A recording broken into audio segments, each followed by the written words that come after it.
Hello guys, welcome to புக்கி ஷெவன். இந்த வீடியோ எதை பற்றின பார்த்தீங்கன்னா, ஆகஸ்ட் மந்தோட ரீடிங் ரேப்பப் தான் பார்க்க போகிறோம்.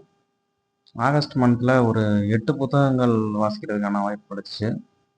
அதில் ஒரு சில பெரிய புத்தகங்கள், ஒரு இலக்கியத்தனம் வாய்ந்த புத்தகங்களும் வாசிக்கக்கூடிய வாய்ப்பு கிடைச்சிச்சு.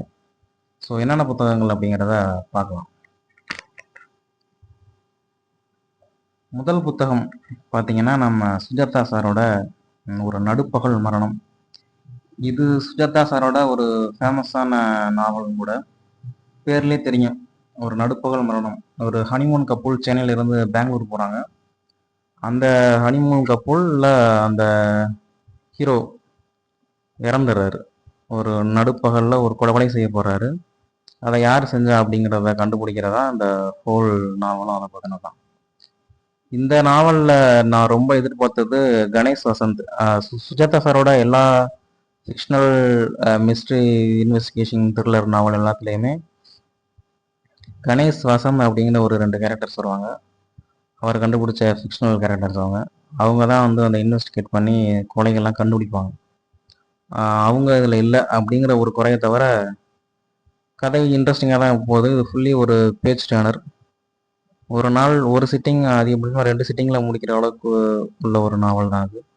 நிறைய twist and turns, usual Sujath சாரோட நாவல் மாதிரி கடைசி வரைக்கும் அந்த சஸ்பென்ஸ்லேயே கொண்டு போய் இவர் தான் குற்றவாளி நம்ம முடிவுக்கு வரும்போது இவர் இல்லை, இவர் தான் இன்னொருத்தரை காட்டுவாங்க. அந்த மாதிரி ஒரு இன்ட்ரெஸ்டிங்கான நாவல் சுஜாதா சாரோட நடுப்பகல் மரணம். அடுத்த புத்தகம் பார்த்தீங்கன்னா, ராஜம் கிருஷ்ணன் நம்மோட கூடுகள் அப்படிங்கிற நாவல்.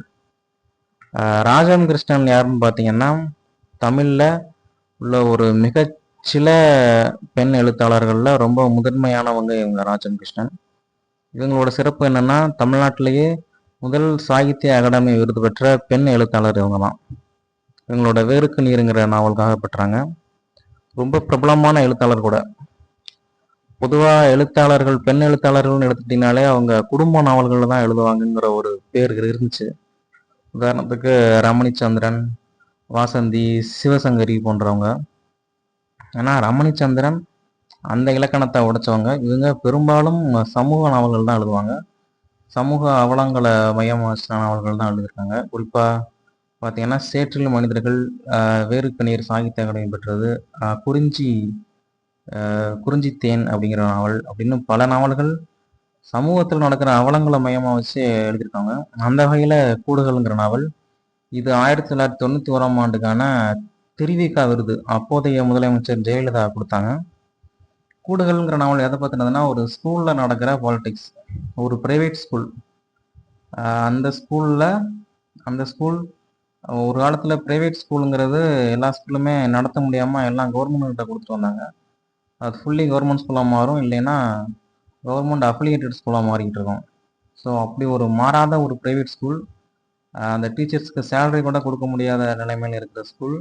அந்த ஸ்கூலில் உள்ள டீச்சர்ஸ் பண்ணுற பாலிடிக்ஸ், அந்த ஸ்கூலில் உள்ள மாணவர்கள் வெளியே நடக்கிற அரசியல்னால அவங்க எப்படி இன்ஃப்ளூயன்ஸ் ஆகிறாங்க, ஒரு நடுத்தர குடும்பத்தை சேர்ந்த ஒரு ஆசிரியை அவங்க வாழ்க்கையில் இதனால் என்னென்ன பிரச்சனைகள் வருது அப்படிங்கிறதெல்லாம் வச்சு ஒரு நாவல் இது. இது ஒரு நல்ல இன்ட்ரெஸ்டிங்கான நாவல் தான். ரொம்ப அண்டர் ரேட்டட் நாவல் கூட. இது ராஜமுஷ்ணோட நாவல் லிஸ்ட்டில் கூட இந்த நாவல் இருக்காது. அவங்க ஒரு 100க்கும் மேற்பட்ட நாவல் எழுதியிருக்காங்க. நான் படிக்கிற முதல் நாவல் கூடுகள். ரொம்ப நல்லா இருந்துச்சு அவங்க எழுத்து. தொடர்ந்து வாசிக்கலாம்னு இருக்கேன் ராஜம் கிருஷ்ணன். அடுத்து பார்க்க போகிற முக்கியமான பெண் எழுத்தாளர் இவங்க சிவசங்கரி. சிவசங்கரி குடும்ப நாவல்கள் எழுதுறதுல ரொம்ப பிரசித்தி பெற்றவங்க. அவங்களுடைய ரொம்ப ஃபேமஸான நாவல் பார்த்தீங்கன்னா இந்த பாலங்கள். இதோட கதை என்னன்னு பார்த்தீங்கன்னா, இயர்லி 20th செஞ்சுரியில் ஆரம்பித்து 21 செஞ்சுரி வரைக்கும் உள்ள பீரியடில் 3 பெண்கள், அந்த பெண்கள் அவங்க வாழ்க்கையில் சந்திக்கிற அனுபவங்கள், அவங்க பிறப்பில் ஆரம்பித்து அவங்களோட இறப்பு வரைக்கும் இந்த 3 தலைமுறையும் தனித்தனியாக எக்ஸ்பிளைன் பண்ணியிருப்பாங்க. இது ஆனந்த விகடனில் வந்து இந்த நாவல் தொடர்கதையாக வந்துச்சு. ஒரு தொடர்கதைக்கு ஒரு ஓவியம் தான் கொடுப்பாங்க, ஒரு ஓவியர் தான் வரைவார். இந்த கதைக்கு மட்டும் 3 ஓவியர்கள் படம் வரைஞ்சிருக்காங்க. அந்த அளவுக்கு இது ஒரு ஃபேமஸான நாவல் இது. ஆனா சிவசங்கரியோட எழுத்துக்களை தொடர்ந்து வாசிக்கிற ஐடியா இப்போதைக்கு இல்லை. ஆனா இந்த புத்தகம் சிறப்பான புத்தகம்.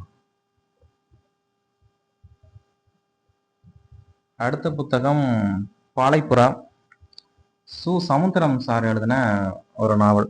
சமுத்திரம் சார் யாருன்னா, அவரோட பேருக்கு ஏற்ற மாதிரியே ஒரு நீண்ட நெடிய அனுபவம் கொண்ட ஒரு எழுத்தாளர். இவர் அரசு பணியில இருந்தாரு. நீங்க 60s 70sல பார்த்தீங்கன்னா, பெரும்பாலான எழுத்தாளர்கள் எழுத்த மட்டுமே அவங்க வேலையை வச்சிருக்க மாட்டாங்க. ஒரு அரசு பணியோ, ஒரு ஆசிரியராவோ, பேராசிரியராவோ, வானொலியில வேலை செய்யறவங்களாவோ ஏதோ ஒரு வேலை செஞ்சுக்கிட்டு இடையில தான் எழுதுவாங்க. அந்த வகையில இவர் ஒரு தகவல் ஒலிபரப்பு துறையில வந்து வேலை செஞ்சிருக்காரு. இந்த பாலைப்புறாங்கிற நாவல் எதை பத்தினதுன்னா, 80கள் இறுதியில இல்லை 90கள் ஸ்டார்டிங்ல பார்த்தீங்கன்னா, எய்ட்ஸ் நோய் வந்து இந்தியாவில் ரொம்ப வேகமாக பரவிக்கிட்டு இருந்துச்சு. அன்ஃபார்ச்சுனேட்லி இந்தியாவோட முதல் எய்ட்ஸ் நோயாளி தமிழ்நாட்டில் தான் கண்டுபிடிக்கப்பட்டாங்க. அந்த நோய் பற்றின பெரிய வதந்திகள் தான் அதிக அளவுக்கு பரவிக்கிட்டு இருந்துச்சு. மக்கள்கிட்ட விழிப்புணர்வை விட அந்த வதந்திகள் தான் அதிகமாக பரவுச்சு. இதை தடுக்க அரசு பார்த்தீங்கன்னா பெரும் செலவுல விளம்பரங்கள் பண்ணாங்க. எந்த அளவுக்கு விளம்பரம் பண்ணாங்கன்னா, இந்த நோயை தடுக்கிறதுக்கான தடுப்பு நடவடிக்கைகளை விட அந்த ட்ரீட்மெண்ட் இன்னோவேஷன்ஸ் பண்ண செலவை விட விளம்பரத்துக்கு பண்ண செலவு அதிகமாகிற அளவுக்கு இந்த எய்ட்ஸ் நோய்க்கு விளம்பரம் பண்ணியிருப்பாங்க. ஸோ அந்த காலகட்டத்தில் எழுதப்பட்ட ஒரு நாவல். இதில் ஒரு கிராம பின்னணியில் நடக்கிற ஒரு கதை தான். 2 காதலர்கள் அந்த கிராமத்தில் இருப்பாங்க. அந்த காதலனுக்கு தான் எய்ட்ஸ் இருக்கும்.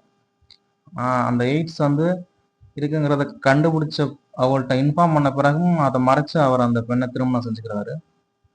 அவர் எனக்கு எய்ட்ஸ் இல்லைங்கிறத நம்புவார். ஒரு டாக்டர் அதை இன்ஃபார்ம் பண்ணுவாங்க. அதை இன்ஃபார்ம் பண்ணுறது வந்து ரொம்ப கேஷுவலாக பண்ண முடியாது. அது நிறைய ப்ரொசீஜர் இருக்குது. அவங்க இன்ஃபார்ம் பண்ணுவாங்க. பட் அவர் அதை ஏற்றுக்கிற மாட்டார். திருமணம் செஞ்சுக்கிட்டு அவங்க சென்னையில் போய் வாழ்வாங்க. ஸோ இதுக்கப்புறம் அந்த பொண்ணுக்கு அந்த விஷயம் தெரிய வருது. தெரிய வந்த பிறகு என்னென்ன நடக்குது, இந்த விஷயம் தெரிஞ்ச பிறகு இந்த சமூகம் அவங்களை எப்படி நடத்துது, குறிப்பாக அவங்க குடும்பம் இவங்களை எப்படி நடத்துதுங்கிறதான் ரொம்ப அவலமான விஷயம். இந்த எய்ட்ஸ் நோயாளிகள் பல விதத்தில் சமூகத்தால் ஒதுக்கி வைக்கப்பட்ட நிகழ்வுகளை அப்போதைக்கு பார்க்கலாம். அரசும் பெரிய அளவில் இவங்களுக்கு எந்த உதவியும் செய்யாத சூழ்நிலை இருந்துச்சு. இதை பயன்படுத்திக்கிட்ட பல என்ஜிஓக்கள் எய்ட்ஸ் நோயாளிக்கு உதவி செய்கிறதா வெளிநாட்டில் வந்து பல லட்சம் பல கோடி ரூபாய் பணத்தை பெற்று சொற்ப அளவில் அவங்களுக்கு உதவி செஞ்சுட்டு பெரும் ஊழல் செஞ்சுக்கிட்டு இருந்த நிலைமையும் இதில் விளக்கியிருக்காரு. இன்றைக்கு சூழ்நிலையில் அவங்களுக்கு இந்த நாவல் வந்து ரிலேட் ஆகாமல் போகலாம். ஏன்னா இன்றைக்கு சூழ்நிலையில் எய்ட்ஸ் 100% எரடிகேட் பண்ணலைனாலும் நிறைய விழிப்புணர்வு இருக்குது. எய்ட்ஸ் வராமல் எப்படி தடுக்கிறது, எய்ட்ஸ் வந்தால் கூட அதை சமாளிக்கிற அளவுக்கு பெரிய விழிப்புணர்வு இன்றைய காலகட்டத்தில் இருக்குது. அது ஏற்படுறதுக்கு காரணம் இந்த மாதிரி நாவல்கள், திரைப்படங்கள், விளம்பரங்கள் வந்ததும் ஒரு காரணம்னு சொல்லலாம். அந்த வகையில் இது ஒரு நல்ல நாவல்.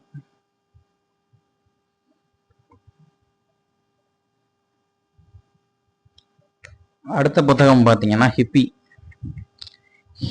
அப்படிங்கிற பேருக்காகவும் இந்த அட்டைக்காகவும் தான் இந்த புத்தகத்தை வாங்கினேன்.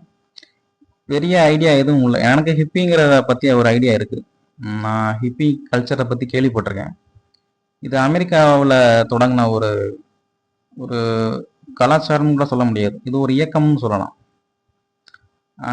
பொதுவாக மனிதர்கள் எப்படி வாழ்வாங்கன்னா, நம்ம பிறக்கிறோம், பள்ளிக்கூடத்துக்கு போகிறோம், கல்லூரிக்கு போகிறோம், வேலைக்கு போகிறோம், திருமணம் செஞ்சுக்கிறோம், குழந்தை பெற்றுக்கிறோம், திரும்ப அவங்களுக்கு அதையே செய்யணும். அவங்க ஸ்கூலுக்கு போகணும், கல்லூரிக்கு போகணும். இந்த ரொட்டீனில் தான் மனுஷன் வாழணும் அப்படிங்கிற இதுதான் உலகம் புறாமே இருக்குது. ஸோ இந்த ஹிப்பிக்கள் என்னன்னா, மனிதன் இந்த மாதிரி ஒரு கட்டுப்பாட்டுக்குள்ள வாழ வேண்டிய அவசியம் இல்லை. மனிதன் அவனோட விருப்பப்படி எப்படி வேணா வாழலாம். ஒருத்தரை தான் திருமணம் செஞ்சுக்கணும்னு அவசியம் இல்லை. அவன் விரும்புகிற ஆள் கூட இருக்கலாம், அவன் விரும்புகிற மாதிரி உடை அணிக்கலாம், அவன் விரும்புகிற கடவுளை கும்பிடலாம். இந்த ஹிப்பிக்கள்ல கடவுள் நம்பிக்கை உள்ளவங்களும் இருப்பாங்க, கடவுள் நம்பிக்கை இல்லாதவங்க இருப்பாங்க, குடும்பமாகவும் ஹிப்பியா இருப்பாங்க, அவங்க தனியாகவும் ஹிப்பியா இருப்பாங்க. ஸோ இந்த ஹிப்பி கல்ச்சரை பற்றி புரிஞ்சுக்கிறதுக்கு இந்த நாவல் உங்களுக்கு யூஸ்ஃபுல்லாக இருக்கும். இதுக்கும் தமிழ்நாட்டுக்கு என்ன சம்மந்தம்ங்கிறது தான் இங்கே சுவாரஸ்யம். இந்த ஹிப்பிக்கள் பல நாடுகள்ல இருந்து ஒரு 15 பேர் கொண்ட குழு திருவண்ணாமலையில் வந்து தங்குறாங்க. அந்த ஹிப்பிகளுக்கு தமிழ்நாட்டை சேர்ந்த ஒரு ஆட்டோ டிரைவர் உதவி செய்கிறாரு. அந்த உதவியினால அவங்க என்ன செய்கிறாங்கன்னா, நீனு என் கூட வா அப்படின்னு அவங்கள கூப்பிட்றாங்க. ஒரு 4 நாள் இவரும் அவங்க கூட சேர்ந்து ஒரு ஹிப்பியோட வாழ்க்கையை வாழ்றாரு. ஸோ அந்த வாழ்க்கையில அவர் சந்திச்ச விஷயங்கள், அவர் மாத்தின விஷயங்கள், அந்த ஹிப்பி லைஃப் ஸ்டைல் எப்படி இருக்கும் அப்படிங்கிறத இந்த நாவல் மூலமா நீங்க தெரிஞ்சுக்கலாம். இது ஒரு பல்ப் ஃபிக்ஷன் நாவல். இது பாப்புலர் ஃபிக்ஷன் இல்லை. பெரும்பாலான மக்களுக்கு இந்த நாவல் செட் ஆக வாய்ப்பு இல்லை. இது ஒரு அபத்தமான எழுத்தாகவும் தெரிய வாய்ப்பு இருக்கு. ஆனால் என்னை பொறுத்த வரைக்கும் ரொம்ப இன்ட்ரெஸ்டிங்காக தான் இருந்துச்சு. இது ஒரு வழக்கமான நாவலை கம்பேர் பண்ணும்போது இது ஒரு இன்ட்ரெஸ்டிங்கான நாவல். புதிய விஷயங்களை தெரிஞ்சுக்கலாம் நீங்க. அடுத்த புத்தகம் பெருமாள் முருகன் சாரோட நிழல் முற்றம் அப்படிங்கிற நாவல். இது பெருமாள் முருகன் சாரோட 4வது நாவல் நினைக்கிறேன் நான் வாசிக்கிறது. இது ஒரு கொங்கு வட்டார பின்னணியில ஒரு திரையரங்குல அல்லது திரைப்பட துறையில திரையரங்குல பணிபுரிகின்ற அந்த மக்கள் ஒரு 3 பேர், அந்த 3 பேரோட லைஃப் ஸ்டைலை தான் எழுதியிருக்காரு. இது பெருமாள் முருகனோட ஸ்டாண்டர்டுக்கு இல்லைன்னு தான் சொல்லணும். அந்த அளவுக்கு பெரிய பாதிப்பு கூட இந்த நாவலால் ஏற்படுத்த முடியலைன்னு தான் சொல்லணும். ரொம்ப சின்ன புக்கு தான், ஒரு ஷார்ட் ரீடுக்கு அதை நீங்கள் வாசிக்கலாம். அடுத்த புத்தகம் பார்த்தீங்கன்னா சாரு நிவேதிதாவோட எக்ஸ்டென்ஷலிசமும் ஃபேன்சி பனியனும். இதுதான் சாரு நிவேதிதா எழுதுனா முதல் நாவல். இது ஒரு எதிர்பார்ப்பும் இல்லாமல் தான் வாங்கினேன். நான் இதுக்கு முன்னாடி சாரு நிவேதிதாவோட தேகம் வாசிச்சிருக்கேன். அதுக்கப்புறம் வாசிக்கிற 2வது நாவல் இது. இது ஒரு ஆட்டோ ஃபிக்ஷனல் நாவல்னு சொல்லலாம். இதில் வர்ற அந்த ப்ரொட்டகனிஸ்ட் அவர் தான், அந்த டெல்லியில் இருக்கிற பையன் அவர் தான். அந்த கதை வந்து பல பரிமாணங்களில் போயிட்டு வரும். ஸோ சாரு நிவேதிதாவோட எழுத்தை புரிஞ்சுக்கிறதுக்கு ஒரு தனி திறமை வேணும்னு தான் சொல்லணும். அன்ஃபார்ச்சுனேட்லி என்னால் புரிஞ்சுக்கிற முடியல. ஆனால் இந்த புத்தகம் நல்லா இருக்கா நல்லா இல்லையான்னு கேட்டிங்கன்னா அதை கூட சொல்ல தெரியாத நிலைமையில தான் இருக்கேன். இது நல்லா இருக்கா நல்லா இல்லையானே தெரில. இந்த புத்தகத்தை வாசித்த பிறகும் கூட எனக்கு அதை சொல்ல முடியலைன்னா என்ன சொல்கிறதுன்னு தெரில. வாய்ப்பு இருந்தால் வாசிச்சு பாருங்க. அடுத்த புத்தகம் பார்த்தீங்கன்னா கரண் கார்கி எழுதின கருப்பர் நகரம் அப்படிங்கிற ஒரு நாவல். இது கருப்பர் நகரம்னாலே உங்களுக்கு தெரியும், அது சென்னை தான். இது ஒரு சென்னை மையமாக வச்சு எழுதப்பட்ட ஒரு நாவல். சென்னையில் வாழ்கிற அன்றாடம் தொழில் செய்யக்கூடிய மக்கள், அதாவது அந்த பூ விற்கிறவங்க, காய்கறி விற்கிறவங்க, தள்ளுவண்டி தள்ளுறவங்க, உடல் உழைப்பால் மட்டுமே தினம் தினம் வேலை செய்வாங்கள்ல, அந்த மனிதர்களை பற்றின கதை. ஒரு இளம் ஜோடி வந்து அந்த ஊருக்கு வர்றாங்க. அவங்க சந்திக்கிற பிரச்சனைகள். இந்த கதையோட ஸ்டார்டிங்லேயே பார்த்தீங்கன்னா அந்த ப்ரொட்டகனிஸ்ட் வந்து ஜெயிலேருந்து ரிலீஸ் ஆகி வருவார். ஸோ அவர் ஏதோ ஒரு பண்ணிட்டு தான் அந்த ஜெயிலுக்கு போயிருக்காரு. அப்புறம் அவர் என்ன பண்ணார், அந்த ஒய்ஃப் எங்கே அவங்க அப்படிங்கிறதான் அந்த ஃபுல் கதையே. ஆனால் அந்த விஷயம் உங்களுக்கு கடைசியாக தான் தெரியும். அந்த கேரக்டரும் அவங்க ஒய்ஃபோட வாழ்ந்த வாழ்க்கையை தான் இந்த முழு நாவலாக எழுதியிருப்பாங்க. இதுக்கு உள்ள சப் கேரக்டர்ஸ் பெரும்பாலான நாவல்களில் நீங்கள் அந்த மெயின் கேரக்டர்ஸை மட்டும்தான் கதையோட நினைப்பாங்க. இந்த கதையை பொறுத்த வரைக்கும் அந்த சப் கேரக்டர்ஸ் இருக்குல்ல, ஒவ்வொரு சப் கேரக்டர்ஸுக்கும் ஒரு டீட்டெயில்டான ஸ்டோரி பேக்ரவுண்ட் இருக்குது. அது ஒரு கதையை அந்த நாவலை முழுசாக வாசிக்கும் போது ஒரு திரைப்படத்தை பார்த்த அளவுக்கு ஒரு திருப்தியை தரக்கூடிய அளவுக்கு இந்த நாவல் இருக்குது. வாய்ப்பு இருக்கிறவங்க வாசிச்சு பார்க்கலாம். கருப்பர் நகரம். தேங்க்யூ.